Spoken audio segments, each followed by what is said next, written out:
Good evening. Welcome to Enfield Congregational United Church of Christ. No matter who you are or where you are on life's journey, you are welcome here. My name is the Reverend Dr. Greg Gray. I am the pastor of this church, and it is my privilege to welcome you into this space to be here with us tonight.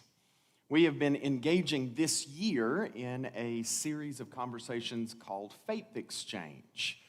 Faith Exchange has been one-on-one conversations through most of the year between myself and different community leaders, but we have ended this season of Faith Exchanges with a series of panel discussions with our candidates for municipal election as we are coming up to the election on November 2nd. The election's November 2nd, just in case you hadn't heard of that yet. For those of you who wonder, why are we doing this?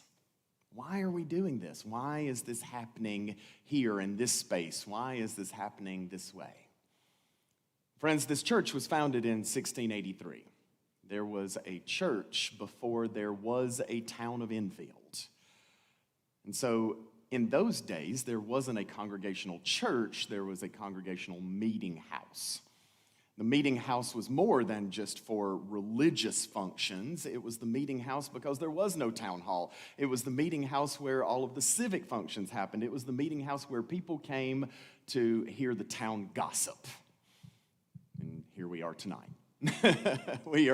We are here to have these conversations that we can find ourselves in a time where it feels like our town, our state, our country, our world is more divided than ever. And in this church, we have said that we are going to have the conversation, no matter what, no matter whether you are Republican or Democrat or Libertarian or Socialist or Independent or find yourself somewhere on that spectrum or off the ends of that spectrum, that we're going to have the conversation. Even when it's messy. Because that's what this church is, right? This church is made up of libertarians and socialists and Democrats and Republicans and people who have no idea what any of those words mean. And so here we are. We've had two previous faith exchanges coming up to the election that were with the town council district seats and the Board of Education candidates. Tonight, it is my privilege to introduce to you the Town Council at-large candidates. Candidates, thank you for being here with us tonight. Let's give them a round of applause. Folks, I've given these words of logistics to each person that has sat there and to the people who come, that number one, this is not a debate. There is not a point in time where you're going to answer something and your opponent is going to have to rebut what was given. This is also not a debate in the sense that our live studio audience is expected to sit quietly and respectfully. We will not be taking questions from the audience tonight.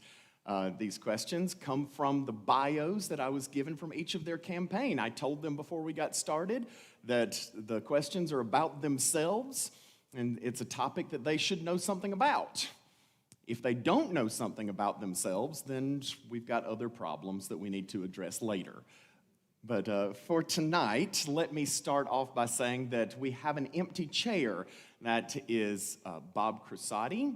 Bob Crusati was not able to be here with us this evening, but there was a previous faith exchange with Bob that was a full hour, so we already have that one under our belt. Which means that Lori, you get the privilege of going first tonight. You get to break the water for us here tonight. I was looking at your bio, so much stuff on there that I didn't even know where to start with. Chairman of the Public Safety Committee, the Commission on Aging, Cultural Arts Commission, the 4th of July Town Celebration Committee, the Enfield Together Coalition, like the list goes on, right? So you've got a lot of experience with these strengths. So what strengths from all of this experience are you going to bring to the town council? Well, greetings to you, and thank you for having us here, and greetings to my fellow candidates, people in the audience, here in person and online. Thank you for having us here. It's a privilege to be here and serve this community. All the committees I've been on have taught me how to work together with people. One little part that I really enjoy is the conflict resolution. This is a situation we want to get from A to B, and how are we going to get there? And we try to pool all our ideas and find a way to get where we want to be. And so all these diverse committees, from public safety to the Commission on Aging, the arts, Enfield Together Coalition, they're just so different, and I've just really gleaned from all of them. And I've learned to be a very good listener. I don't have all the answers, and I enjoy the dialogue of finding a solution. Awesome. So my follow-up to that is this. Why is this the time to run, right? We're running in November 2nd of 2021, not of 2023. Why is this the time to run? I'm at a time in my life that I have the time and the ability. My children are grown. I grew up in this community. I have lifelong friends that are here. So now is a great time to run. It's a wonderful time for Enfield with all these positive things going on, and I'm happy to be a part of it. Wonderful. Thank you. Gina, you are up. So you are serving your fourth, I can speak, I promise, your fourth term on the town council and a practicing attorney. Tell me, how are your strengths as an attorney going to benefit you on the town council? Well, first, thank you very much again for having us tonight. I really appreciate it. I'm sure the rest of us do. So I'm an advocate as a professional. I advocate for situations, I advocate for people. So being an advocate for the residents and the people of Enfield is sort of a natural progression to my professional life. Being an attorney, you learn that there's always more than one side. There's always room to negotiate. It doesn't always have to be adversary. So I really bring all of those pieces of my professional training and my professional education to my service for the town. Nice. So you're in your fourth term already, so many of the people who are sitting out here may already know the answer to this question better than I do, but I want to know, there are many different kinds of Democrats, right? There are Hillary Clinton Democrats, there are Joe Biden Democrats, there are Bernie Sanders Democrats. What kind of Democrat are you? What makes you a Democrat? Well, you know, I don't know that I fit nicely in any specific Democrat box, honestly. I'm a resident here of Benfield. I've lived here for 30-something years. I'm raising my family here. I care about what my tax rate is. So there's a part of me, and I think you'll probably see this with a lot of us up here, that we're pretty fiscally conservative because this is our town too. These are our taxes too. But socially, I really want those programs out there. I want those programs to be funded. So I don't know that I can put myself in a specific Democrat box because I really believe that I represent everybody. I represent inclusiveness. So I don't know that I can really put myself in one of those boxes. I will tell you that this is the reason why I love municipal elections more than national or state elections, because, yeah, we live here, and we are going to live here together on November 3rd as well. Absolutely. So, that's Absolutely. wonderful. Mike, Mr. Mayor. Thanks for having me. Good to have How you you doing? here. Thank you for being here. So you're running for re-election on the town council. You've currently been serving as mayor for the past 4 years. First of all, I will tell you that I know what the mayor does in my hometown in Georgia, but that's a different kind of form of government than we have here. So just start off by telling me, what does the mayor do? Great question. Again, my name's Michael Ludwick. I'm the current mayor. Again, I know everyone's going to thank you, but appreciate you inviting us into your place of worship. I mean, it's great being here. And really what the mayor does is, my main goal is to run the meetings. I mean, so I'm appointed by the council, and my job is to make sure the meetings, we have an agenda. You know, we do the business of the town in public. You know, again, it'd be, you know, on TV or actually at the town hall. None of us get paid, which I think is always, you know, I think there's a misnomer out there that we get paid to do this. Most of us have full-time jobs. And I think, you know, I think it's really representing the town, you know, and trying to be as professional as I can be. And, you know, in any sort of, you know, ribbon cutting, any kind of official meetings, those sort of things, I try to make sure I represent the town with professionalism.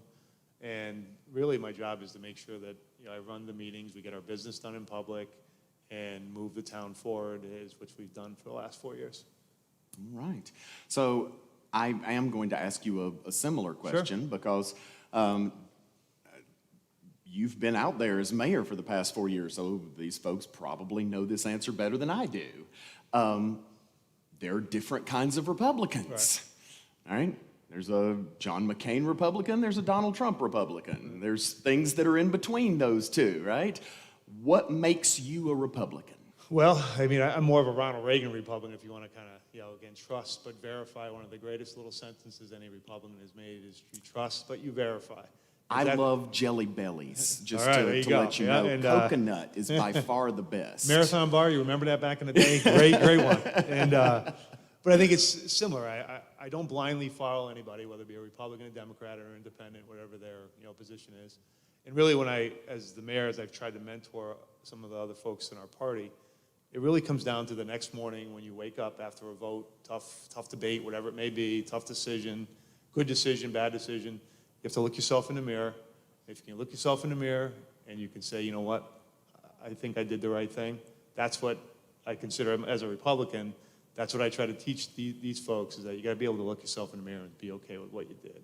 So whether you're a Trump Republican, a McCain Republican, whatever it may be, it's really on that issue that you're dealing with. You got to have an open mind. You got to be able to look at all the facts. You know, again, weigh them. There's costs and benefits to everything. It's not just for and against. It's really not that simple. There's so many different layers of the truth now. Your job is to figure that out and then use your conscience of what you believe in to the very best of your ability. And really, I believe in personal liberty. And I think really right now, my beliefs are even stronger, is that as what we're going through, and I think this is a very unique time, is that people got to realize that no matter what you believe, the government doesn't grant you your freedom.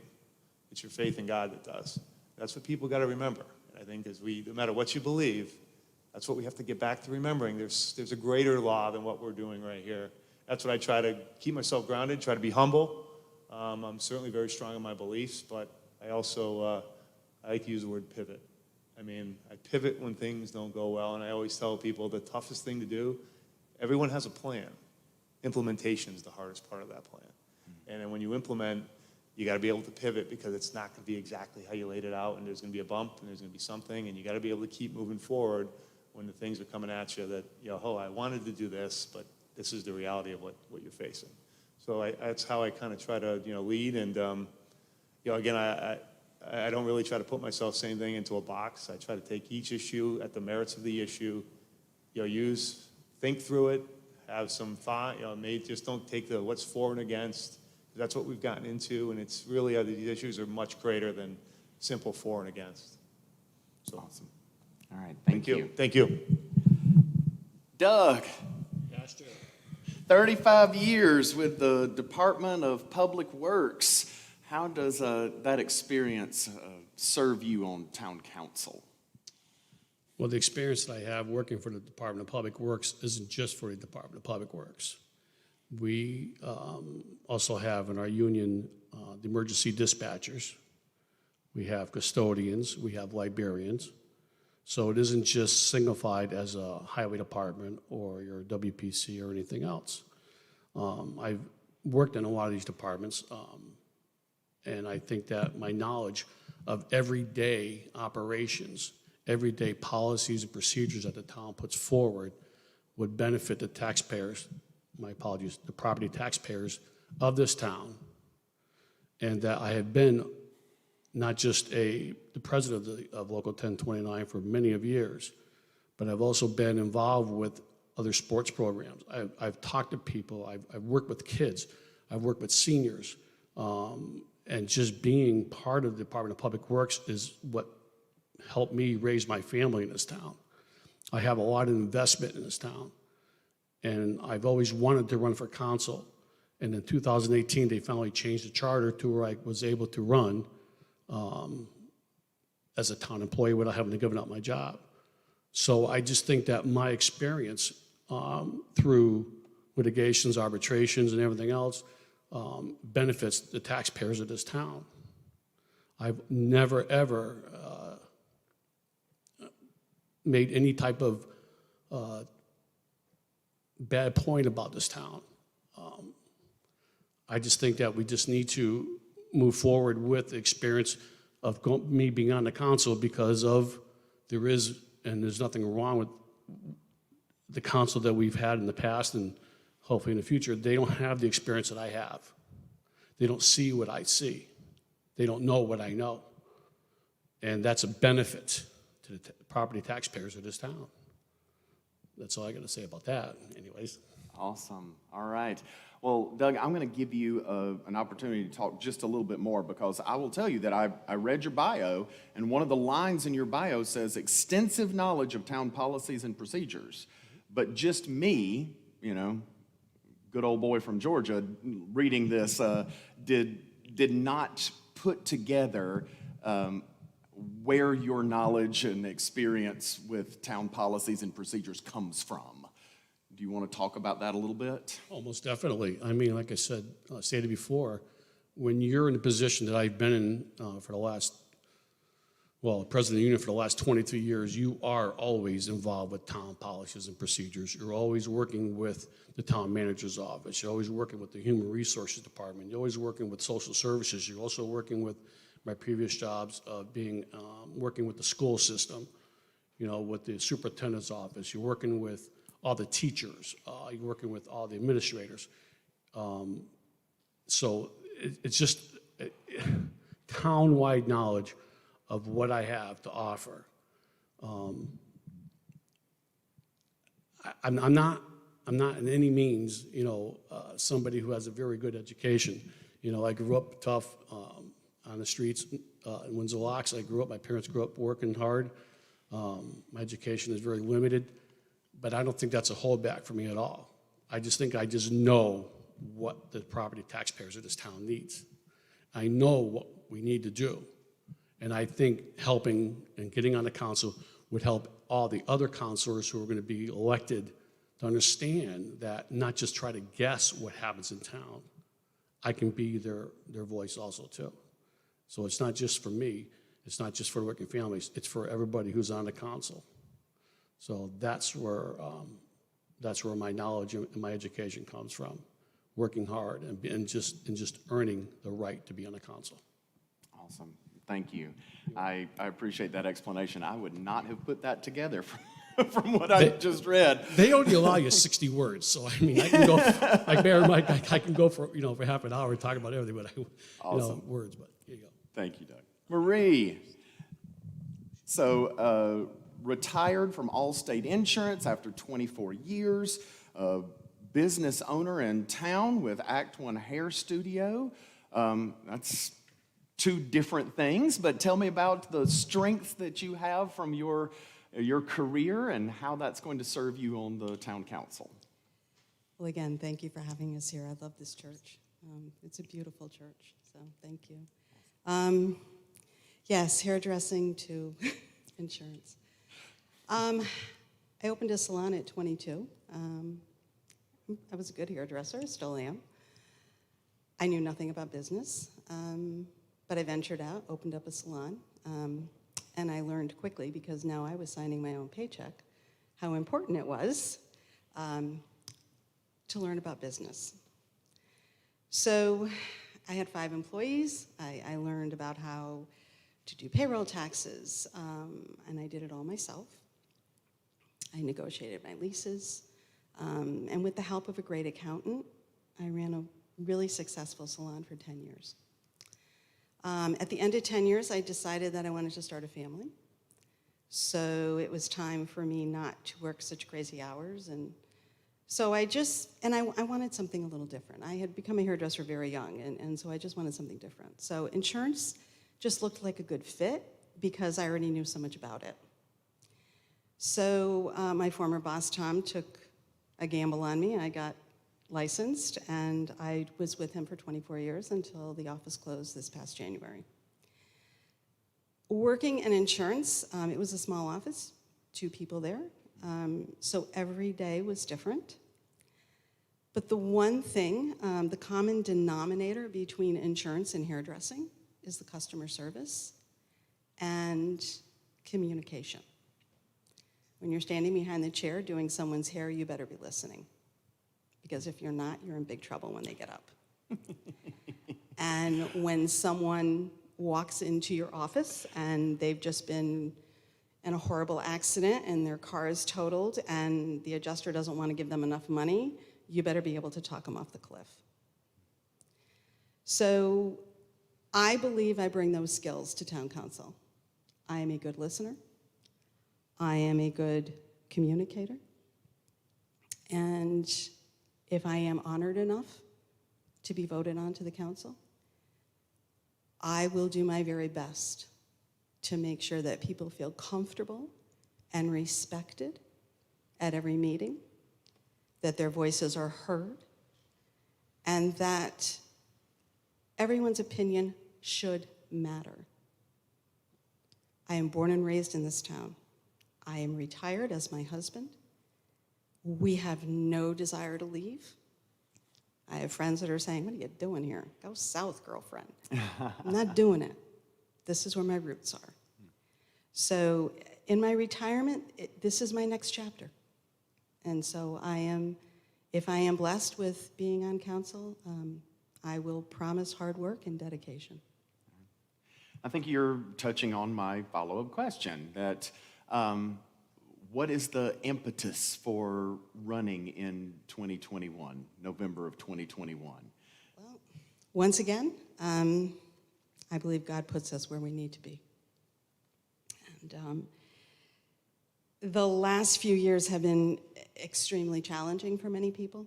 Some people's lives have changed in a way that their lives will change forever.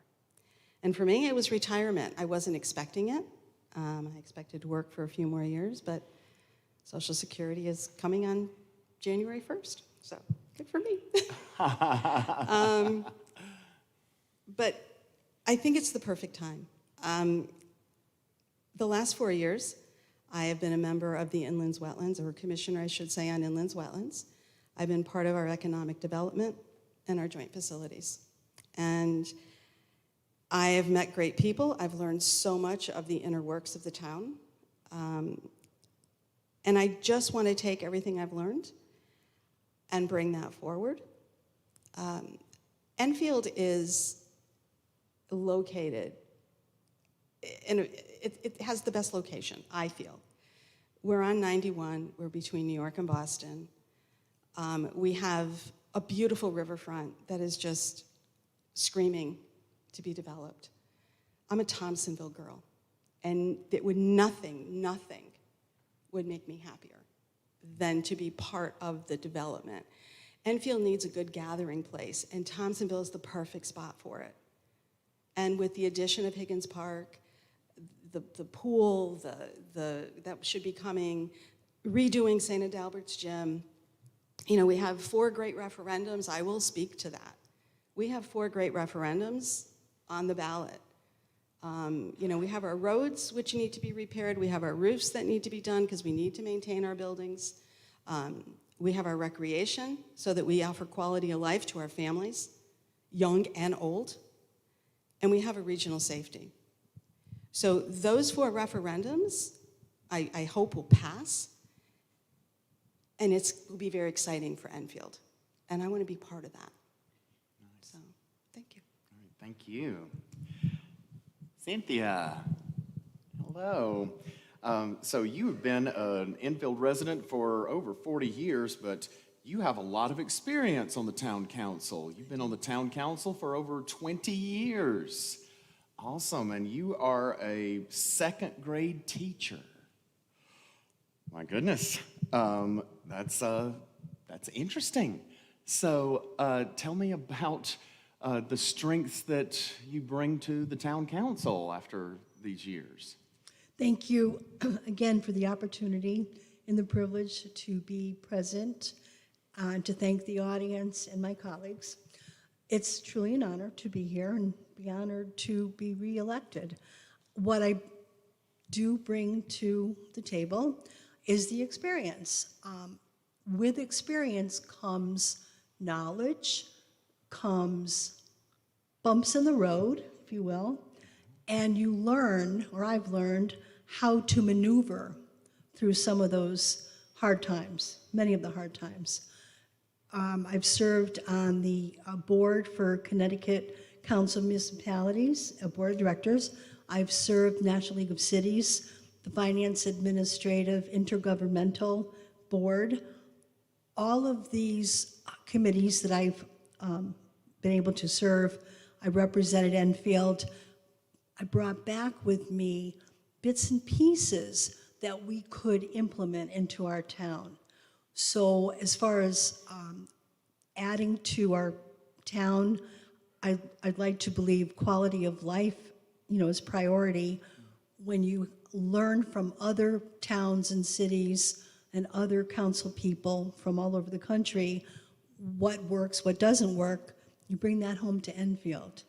And again, through the years, I've learned what works and I've learned what doesn't work in many cases.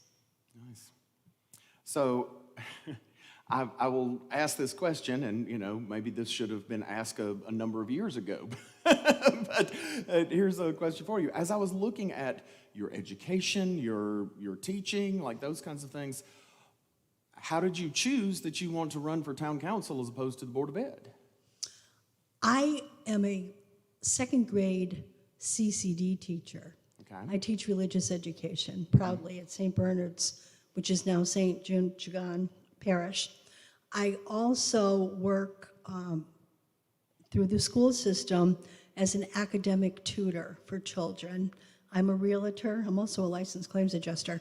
But I do love working with people, primarily children. I get fulfillment in helping children especially that may have some issues with the learning process. Okay. Thank you. Joe. So currently the chairman of the Social Services Committee, Leisure Services Committee member, JFK Building Committee. You've got a list of things as well as being the building superintendent at Asnuntuck Community College. So tell me, all of these things, what is the strength that you would bring to the town council? Thank you, Pastor. Thank you for having me. This is a pleasure. I would bring the focus in the detail. Some of these projects are very detailed, stamp drawings, dealing with the state fire marshal, things along that line. Everything's structured, and there's a certain order that things have to go, and I will bring that to council. All right. So this is an interesting group of people that I get tonight because I've already had the districts in front of me, but y'all are all at large. So November 2nd is going to come, and there are some people who are sitting in this room right now who are not going to vote for you. There are some people who are sitting on this stage who on November 3rd are not going to vote with you. But you're an at-large town councilor. How do you represent all of Enfield? By listening carefully, and helping whenever you can. When people come to us with a problem, I never ask what party they're from, did they vote for me or not. We just help. We just go through and help in any way we can. Through social services, we've done a lot. We have a case manager now that helps helps fill out Medicaid forms and things like that. So when the elderly go in, they have a place, an advocate for them to help fight to find what they need, if they need a tax credit or if they need the food shelf or whatever they need, shelter, things along that line. Okay, thank you. Thank you. All right, pass the mic on back down. So, friends, we are getting to kind of the crux of why we are here. If you've watched any of my faith exchanges that I have had through the course of this year, this is the kind of central question that I ask to every person who is sitting here. And here's the backstory. So in this church, we are doing our level best to meet the needs of the community around us by providing whatever we can, whether it be food or shelter or clothing or spiritual needs, right? That we are here to serve our community. And we say that we are here to serve our community because we believe that Jesus Christ calls us to do that. Now, I do not believe for 1 second that you have to have that kind of faith background or any faith background at all in order to be a wonderful community servant, a community leader. And so if this is the reason why we are doing what we do, I'm interested in why do you serve the town of Enfield? Lori, why do you want to serve the town of Enfield?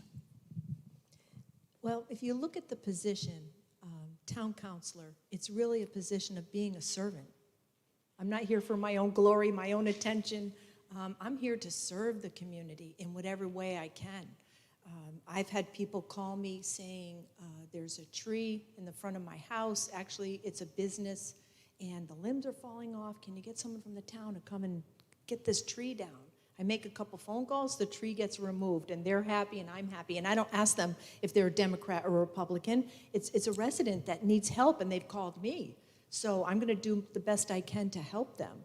Another situation, they were repaving a road, and the front of a resident's home, they didn't reseed the area between the road and the sidewalk.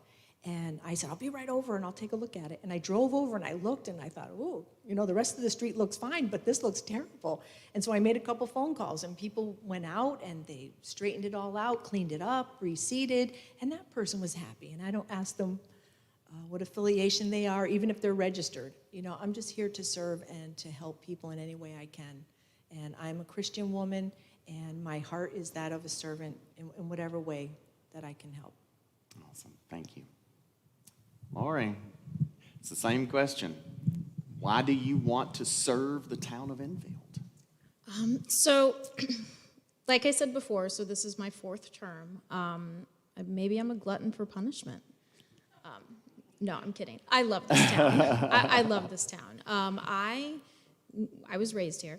I went to school here. I graduated from Fermi High School, and I said I was going to go to college and I was not going to come back. And here I am, raising my kids here. I don't plan on going anywhere. I love this town, and like I said before, being an advocate for the residents is a natural progression from my professional life.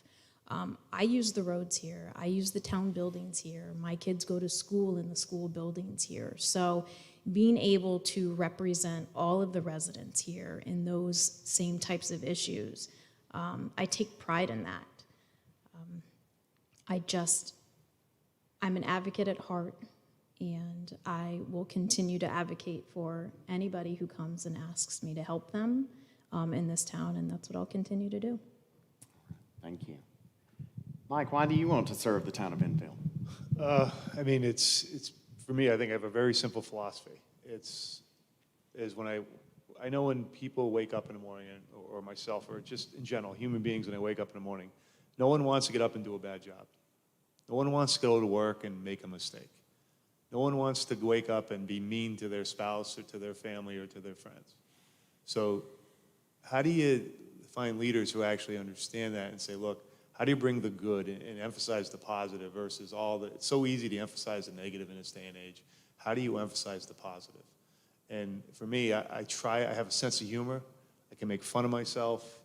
And I think sometimes it's when you're trying to sort of lead people down a path that you think is the right way, is it's okay. Like, again, I know you're a Georgia Bulldogs fan.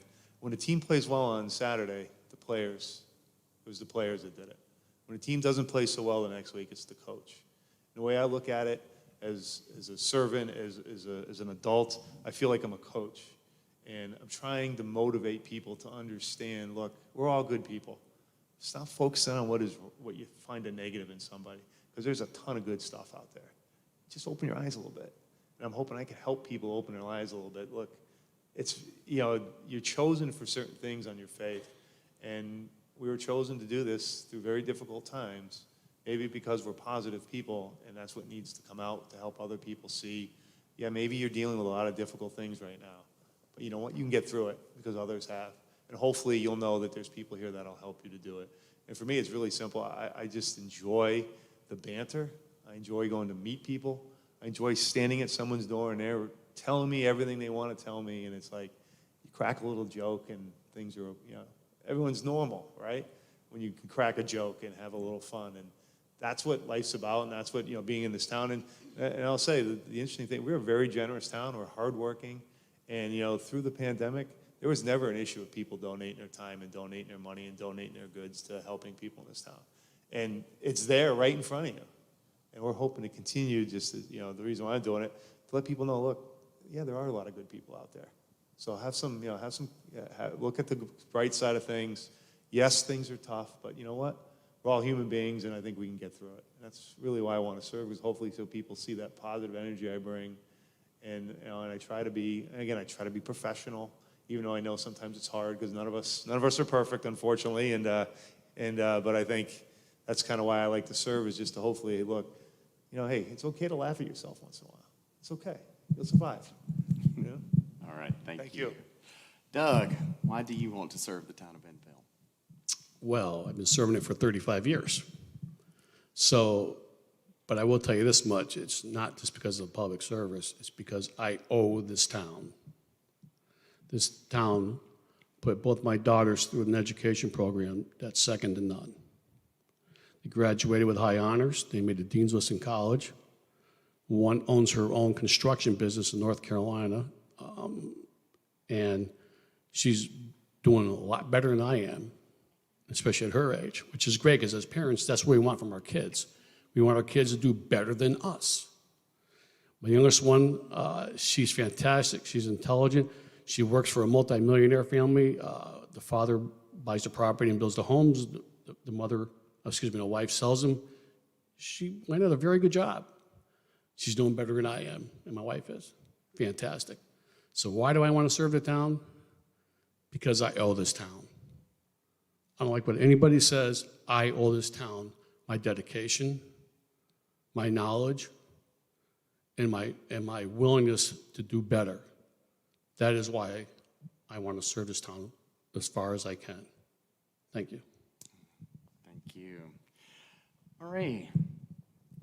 You've had a while to listen to your colleagues, so, I'm expecting better and better answers as we go, friends. Why do you want to serve the town of Enfield? When I look back on my life, I see a pattern of helping others.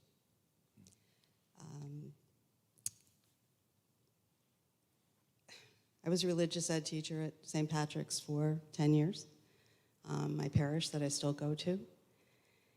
During that time, a young girl there at 10 years old got diagnosed with cancer. And so together with a great team, we put together a carnival called Children Helping Children. My husband built the games. At the time, it was St. Joseph's School, and we put a carnival together. And in one day, we raised $10,000, and that was in 1996. There was no Facebook, there was no GoFundMe page, there was nothing. The next day, my phone rang, and I got a call that there was another child in town with cancer. So for 10 years, I had a great team of families. And we put together a carnival every year, but not only that, we did things throughout the year to raise money. When my daughters grew up and were in high school, they were both athletes. My youngest daughter's field hockey coach passed away when she was a senior, devastated my daughter. So my daughter got her scholarship. She was the first recipient of the Amy Romano Scholarship. So I decided that I was going to move heaven and earth to start a scholarship fund for her. And I'm proud to say, again, with a great team of people, we have the Amy Romano Scholarship Fund, and we just had our 12th scrimmage, so 12th year. My mom, I was her primary caregiver. She moved to Parkway Pavilion, and I quickly realized the residents there had nobody to speak for. So I started making phone calls to the families and said, you know, we're going to do this monthly meeting. Will you come? And before you knew it, we had monthly meetings and these residents starting to have a voice. I still volunteer there every week, even though my mom's passed. So I call myself a self-starter. If I see somebody that needs help, if I need something that has to be done, I do it. I don't wait for someone to ask me. I jump in with both feet. It takes a team. I'm a team player. I will bring that energy to the council. And I will do whatever I have to do to make everybody here and watching at home to say that they are proud to call Enfield home. So, thank you. Awesome, thank you. Cynthia, why do you serve the town of Enfield? I serve the town of Enfield for many reasons, but one being the reward that I receive as a servant of the town, of the people. I would like very much to continue as a council person to bring Enfield forward in the form of education, services for our elderly, our veterans. We have needs in those areas that still need to be filled. We have ongoing projects that need to be completed. I was a council person at the time of Storm Alfred, which many of my colleagues up here probably were not sitting council people at the time.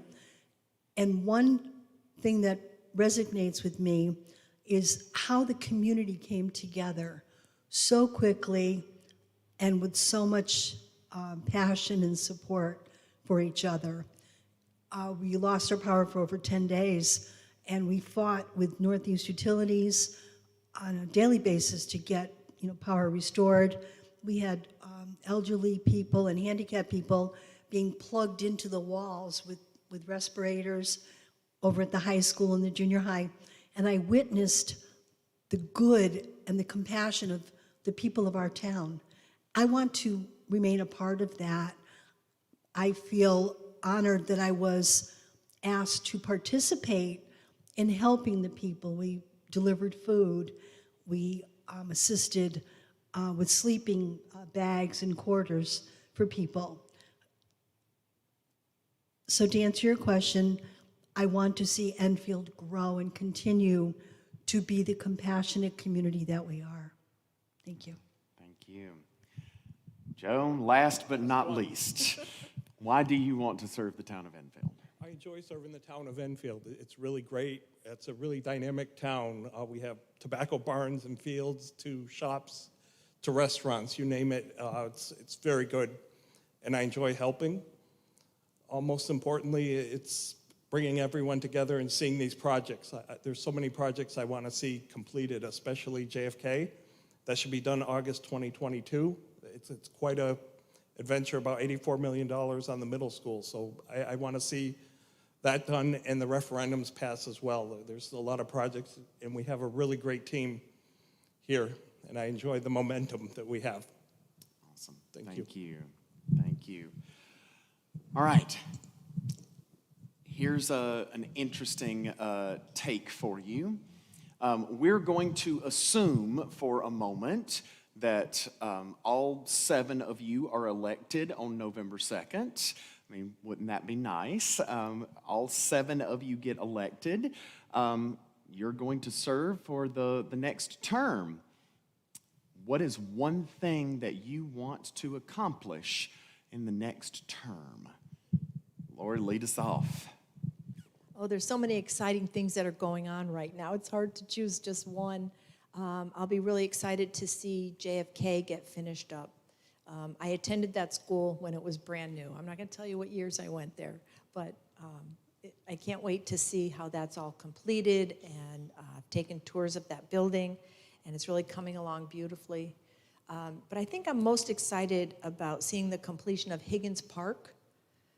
That will be in back of the town hall, the band shell that will be there, the walking trails, the zero entry pool, all those kind of things. I'd like to help progress that along, and I'm excited to see that come to completion. All right. Gina, what's one thing that you want to accomplish in the upcoming term? Well, something that is not necessarily happening right now that I would like to see accomplished is really a universal look at all the fields in the town. I have been talking a lot to the town manager about this to make sure that there's enough fields for the recreation that we have here. And if they need upgrades, let's do upgrades. If they need lights, let's see if we can get them lights. If they need irrigation, let's see if they need, let's get them some irrigation. So one of the things that I would like to accomplish is have sort of a team be able to look at those fields and make sure that each sport has the appropriate amount of fields, that they are appropriately maintained, and that kids can use them as much as they possibly can. So that is one thing I would like to accomplish. There's a bunch of stuff that's happening right now that I would love to see continue to happen, though. That has been the initiative of the town manager and his office. All right, thank you. Mike, one thing in the upcoming term, what do you want to accomplish? Well, we have 80 projects going on, so the one thing is to complete all 80 projects in the next 2. Yeah. Oh, is that all? That's that all? That's Okay. it. So, I mean, again, a lot going on, but I think really the one thing for me, and this is, I think, a passion of mine because it's so important how we develop, we're bringing in young families in town, is to continue to expand the first-time homeowners program in town, which is bringing young families into town, helping them purchase a property anywhere in town. So it's not specific to one part of town. They can purchase a property anywhere in town. And also we've looked at actually, when it comes to multifamilies, how do we be able to use within the guidelines, be able to help people purchase a multifamily, live there. So A, they're gonna probably most likely take care of it. We'll have less absentee landlords, which of course leads to blight and other things, but also teaches that individual some small business skills.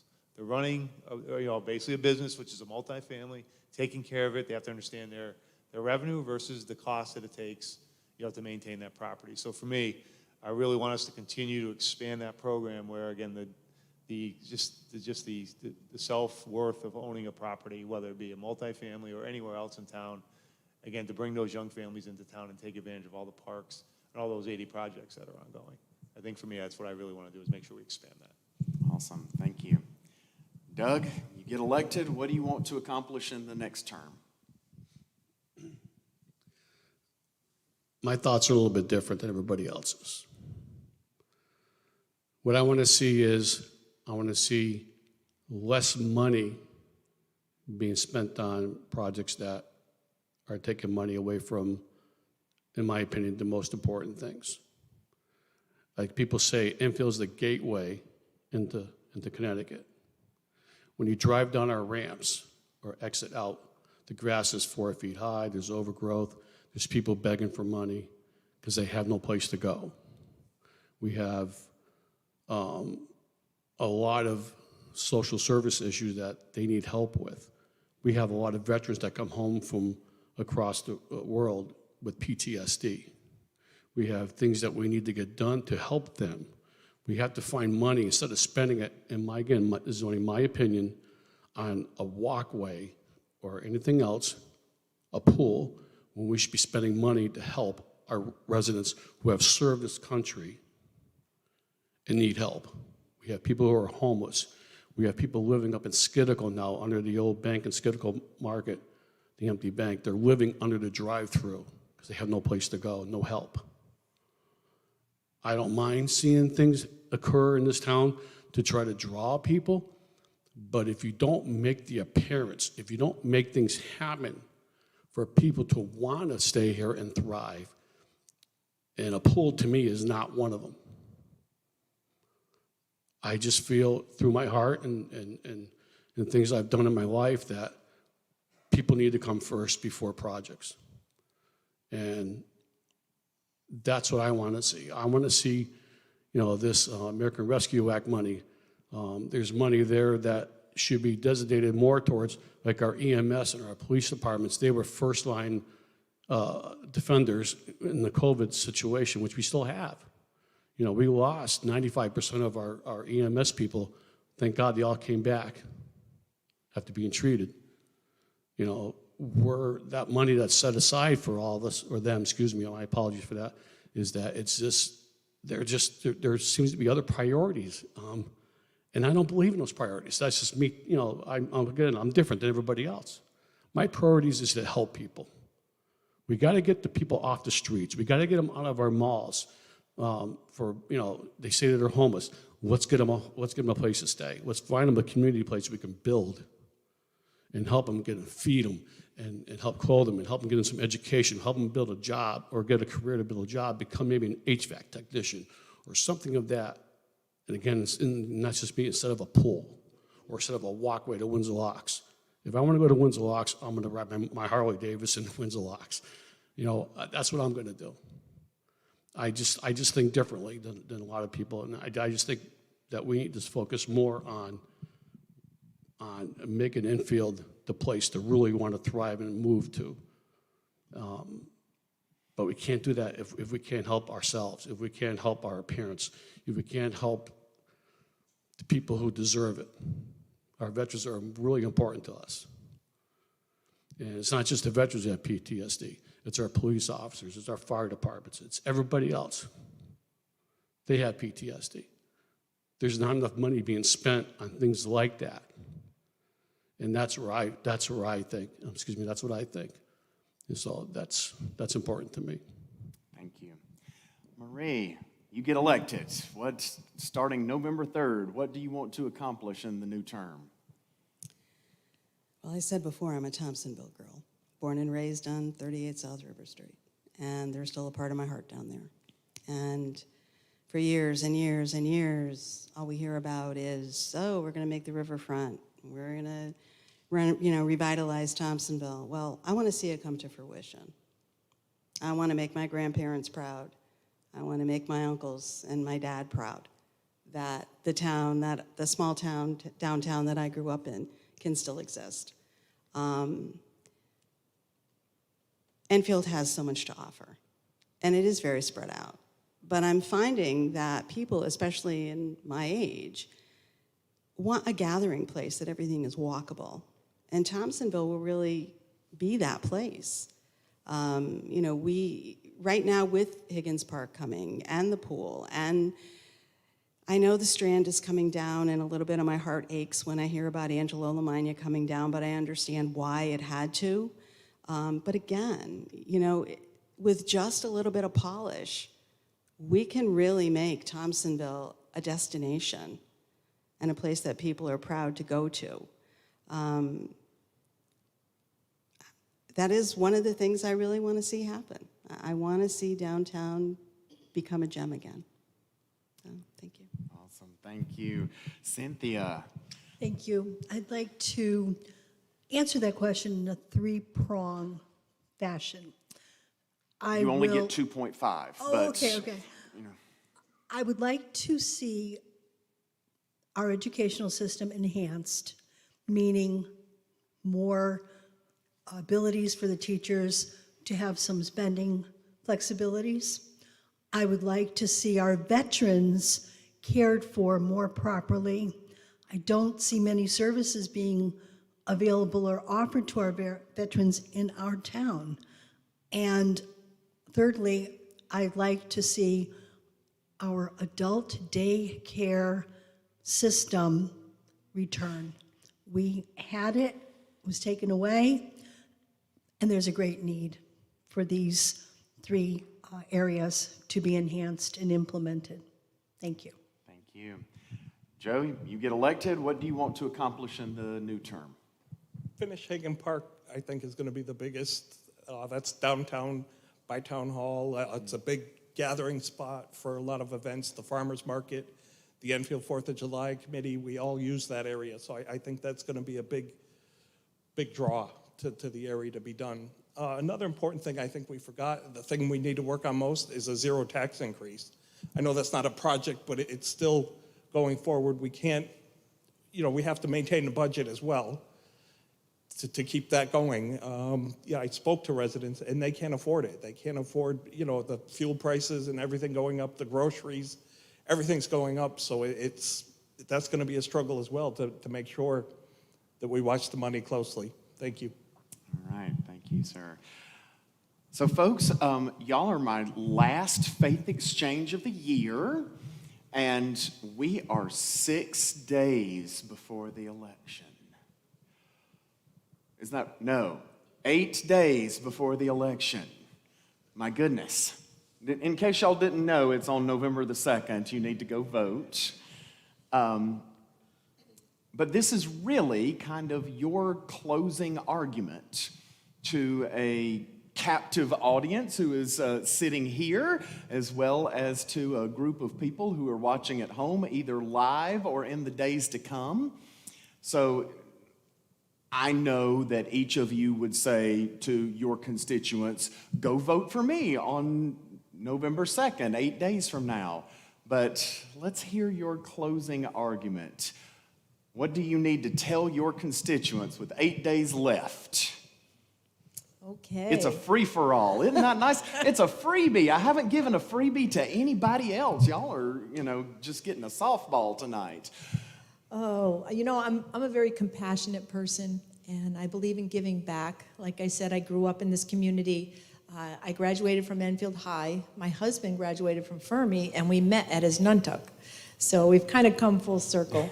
I love this community, and this is my opportunity to give back. I've been the beneficiary of so many different things. I raised my kids here, and it's a great opportunity for me to give back. And I really care about people, and I care about their concerns, and they're vast and diverse.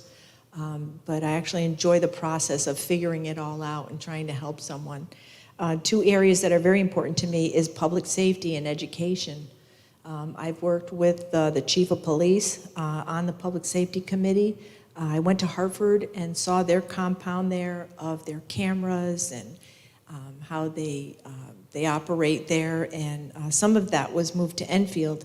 I was instrumental in helping getting a few strategic cameras put up in very specific locations where there was a lot of activity, accidents, things that they needed to investigate. So I really dig in and research and try to work hard in whatever's asked of me. And if there's a vacant spot, I'll pick up the ball and run with it and help other people on other committees as well. So I care deeply about the town, and I would like to give back. Right. Madam Counsel, your closing argument. Normally, I would be standing and pacing while I do my closing argument, but I'll sit and do this one. So I've been doing this, like I said, for 4 terms, and I really feel like I'm not done yet. I have more to give. I've been here for 30 years, like I said, raising my kids.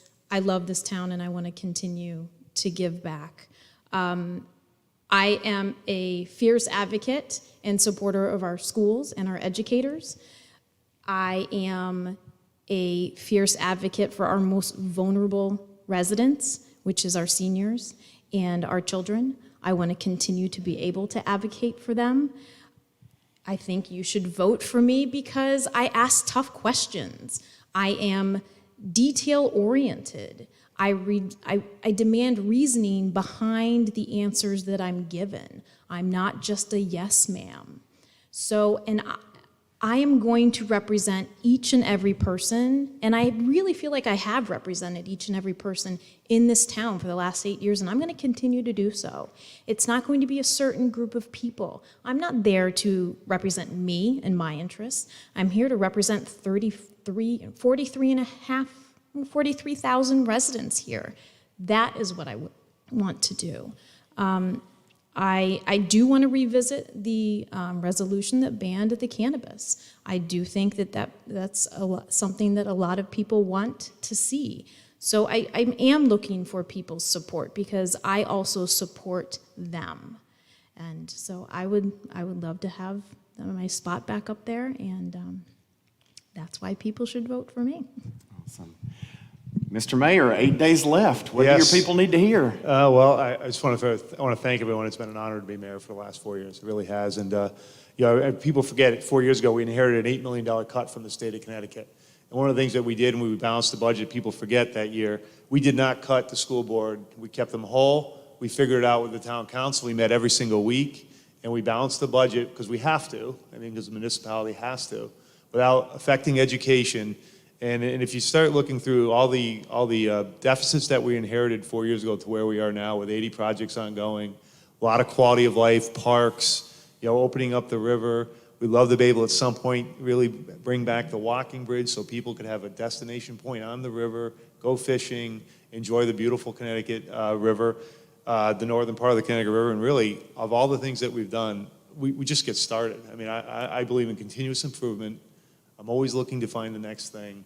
I'm motivated as I was 4 years ago to continue to move the town forward with our team. I think we have a great Republican team on Row B, both Board of Ed and Town Council, and we work very well together. And I think the one thing remind people of some of the things we've accomplished as we looked forward. When we moved Head Start over to Stowe, again, when we did that, every child in this town has the same access to education that everyone else has. You hear it all over the country, that you hear a lot of politicians talk about that. We actually did it here. And then we end up with the Eagle Academy, bringing kids back to Enfield. That had to be because we didn't have the program, or we couldn't serve them. We had to send them to another town. We're able to bring those kids back home where they belong to provide them the education that they need. So I think as we continue to look forward, I'm as motivated as I've always been. I know our team is. We have, we're humble. We have a sense of humor. We take great pride in serving the town of Enfield. I really think for me is that, is all the things that we've accomplished, I'm looking forward to accomplishing the next 80 projects. And for everyone, we talk about from 0 to 100. We want everyone from the age 0 to above 100, enjoy living in this town, raising their family, doing the things that they choose to do, giving them options to be able to live their lives and make the choices what is best for their families, not having government make that choice for them. And I think, for me, really, I'm really excited because I think this is a very unique time in our history. And I think people really look at what's going on. This is very unique, and I think we're being chosen for a reason to be able to be here. And because I think this is as much as what we've been through in the last 4 years. We've been through 2 hurricanes. We've been through a pandemic. We've been through storms. We had, the hurricane where we had 22 million gallons of water go through a water pollution control plant, which on average is 6 million. I mean, we've managed through some very difficult things. We've been calm. We worked together. We honored our town manager, town council form of government. We have not veered from it. We've honored the charter, and we will continue to do that as we move forward. And I think for me, I'm just as motivated as I've ever been to accomplish even more, because I really do believe our location sets us apart. But not only that, but also the people of this town. And they're generous, they're hardworking, we're very educated. We like to argue with each other. But at the end, we all kind of shake hands. Like at the end of the game, you shake hands, you move on to the next thing. And so I think for me, I'm really, really looking forward, to be able to work together with our colleagues and with our administration and move Enfield forward as we move into the next, the next 2 years. And like I said, it's been an honor to serve as mayor, and it's been very humbling. And again, I appreciate you inviting us into your place for worship tonight. Thank you. Thank you. Doug, 8 days left. Let's hear your pitch. Well, I haven't said enough already. First thing I'm going to say is all of us up here right now, and absentee Mr. Corsati, we all want to win. We all want our parties to win. We want to make this town to keep it thriving, to keep it going. In case you haven't noticed, my opinions are a little bit different. My pitch. Years ago, when we had public hearings and we had Mary Lou Strom is a mayor. She was one of the most fantastic people as a mayor that ever came through this town. Patrick Tallarita, and our past mayor, Scott Copeland, another fantastic individual, and the Republican Party. When they held public hearings, they listened to the people who came to those public hearings. They listened to their voices, their opinions, and they always went with the majority of how things went. We don't have that today. We don't have that today.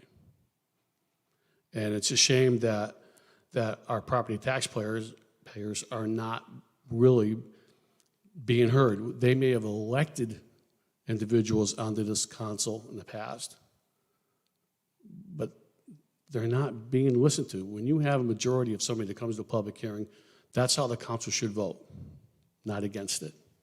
That's my opinion. I just think that we just need to, again, go forward with trying to be more bipartisanship on major issues, not just local, easy issues. People talk about education. People talk about the importance of making sure our schools are up to date so we can attract more people to town. Absolutely correct. You know, there's a lot of endorsements that I received here through our state and through our local governments, not governments, our local labor unions and private organizations. You know, we're worried about our daycare centers today, trying to be taxed. That's wrong. There's a lot of things that we need to do to help people in this town. And again, you know, everybody has a view of what Thomasville should look like. You know, I lived down in Thomasville for 10 years myself, down on South River Street, where Maria was born. Maybe not the same house, mine was 38. But it's more than just Thomasville in this town. We have a whole beautiful place to live and to thrive.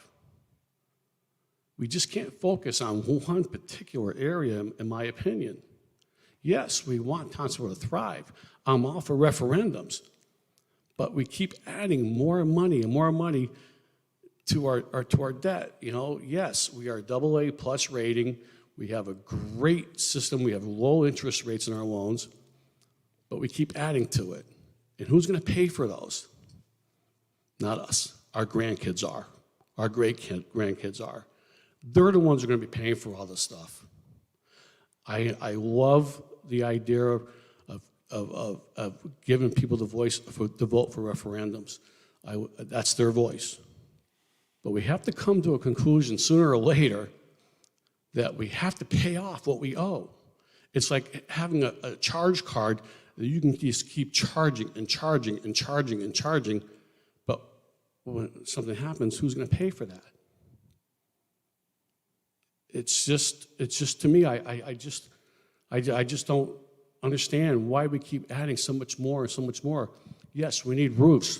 Roofs, it's not our fault the roofs are the way that they are. It's the past years of the way the money was mishandled. These kids were important to us. Teachers were getting sick, all right? We got OSHA involved over at Henry Barnard. I was part of all that. We need to start looking at how we can pay off our debt and how we can still continue without pushing the money towards our grandkids or great-grandkids or even our kids, if you're young enough in the audience, or me, that's for sure, that we need to start realizing we have to come to reality. It isn't just a free-for-all to give everything away or try to gather more and not be able to pay for it. If you own a home, you got to get a roof done. You don't take your charge card and keep charging that, a new car, a new van, a new camper, a new this, a new that. You're getting great interest rates. You just keep adding on and on and on and on and on. Sooner or later, you'll be calling some counseling service to give you a hand to pay off your bills. We need to stop that. We need to make sure that our property taxpayers are treated properly. And that's my goal. That's my pitch. Let's get Infield back on track. Thank you. Thank you. Marie, 8 days left. I don't know that you'll have another opportunity in the next 8 days to have a captive audience. What do your constituents need to hear? Well, like I said before, I'm a hard worker. I'm not afraid to put in a hard day. I know there's going to be hard decisions on the council. I'm ready for the task. You know, like Doug, my husband is a retired town employee. He worked 44 years for the town. He is. He's the best man I know. That's why I've been married to him for 46 years. So I do too owe this town. Okay, I mean, they put food on my table and they put a roof over my head and they educated our 2 daughters. But I look at it a little differently. I don't find Enfield expensive to live in. So everybody can throw a dart at me. But I think for the services that Enfield offers, our tax base is fine. I think that everything we want is right here. And the older we get, we don't want to drive on a highway or whatever, and I'll speak for myself because I hate driving on the highway now. Everything is right here. We have medical, we have grocery stores, we have restaurants, we have great services. You know, I like streetlights. I don't want not to go somewhere that doesn't have streetlights. I like having my snow plowed. I like having my garbage picked up, and I don't have to go to the dump. So for what we get, I don't think our tax rate is that high. This last year, we had a flat tax rate. There was no tax increase. Yes, we do have debt in our town, but it's sustainable debt. Every household has debt, whether it be a mortgage or a car payment or college tuition, but it's money that your household can pay out. That's where our town is at right now. And we have excellent credit. So our bond rating is very low. Now is the time, and I agree with Doug, that our roofs should have been taken care of before this, but they weren't. So we can't go backwards. We need to go forward. We need to make our roofs and our schools safe for our children and our teachers. We need our roads safe to drive on. We need good recreation for all ages in this town. And we need a regional Stafey Academy. It will put us on the map. We have 5 towns that have already signed up to train their officers there. It will pay for itself. So I see things a little opposite. I see Enfield as an affordable town to live in, with services for everyone. Now, maybe they don't get taken advantage of, but they're out there. So I look at it differently. And as I said before, I'm a team player. I jump in with both feet. And so I am asking everybody that's watching to vote row B, to vote for myself and my team, so that we can continue to move Enfield in what we feel is the right direction. And thank you. We'll see you at the polls on November 2nd. Awesome. Cynthia, 8 days left. We know that you will ask your constituents to vote for you, but what else do they need to hear? Well, in closing, I want to thank you again and the audience for this wonderful opportunity. But what I would like the audience and the voters, obviously, on November 2nd, to please vote row A for my colleagues and myself. And what the message I'd like to bring forward, when we become elected to the council, we are no longer individuals. We take a pledge that we are serving the people of the town of Enfield. And what that means essentially is that we need to learn the art of compromise. So whatever projects are out there, whatever ideas any one of us may have, any plans that we'd like to see go forward, we have to gain consensus from our colleagues on the council. So what I would like to stress is that I am a team player, and I've always worked across the aisle and with my colleagues on my team to make things happen, to get things done. But I'd like to see more of that happen in the next 2 years. I want the opportunity to be able to bring Enfield even more forward, to accomplish more, and to get the job done. Thank you. Thank you. Joe, your closing argument, sir. Argument. Thank you. I love Enfield. I love being part of the town. I love what I do on the council. I'll continue to fight. I'll continue to go to meetings, subcommittee meetings, or whatever it needs. And I'll continue to answer questions, any questions that any of the residents have. I'll continue to do that as well. I mean, it's great being part of it, and I have the time now. The kids are 16 and 18. They're both in Enfield High, 11th and 12th, so they don't really, hanging with dad's not cool anymore. So they, I have a lot of time on my hands. Vote Joe Muller, row B. Thank you and my entire team. Thank you. Friends, let's give all of our candidates a round of applause. Friends, those of you who are at home, this concludes our Faith Exchange, not only for tonight, but for the year. But Faith Exchange will be back in the new year as we have conversations with our community leaders to get to know them and why they do what they do. I do have a few church-centric announcements for us before we go. This Friday, in this very room at 7 p.m., we are going to have a Halloween organ concert. For all of the folks watching who are on TikTok, Wesley Hall is TikTok famous. That does not mean that he's really famous. It just means that he's TikTok famous. But that will be at 7 o'clock in this room. The next day, we will have our fall festival, rain or shine. So come and eat enough candy to make yourself sick. 3 to 6 p.m. on Saturday. And then, of course, for years and years, I looked it up today. It started in 1953. It has been going on for a while now. This church holds a craft fest, and that craft fest will be here on November the 12th and 13th. I hope that you will come out to that as well. It's a big time. Friends, until I see you again, remember to go vote on Tuesday, November 2nd. Good night.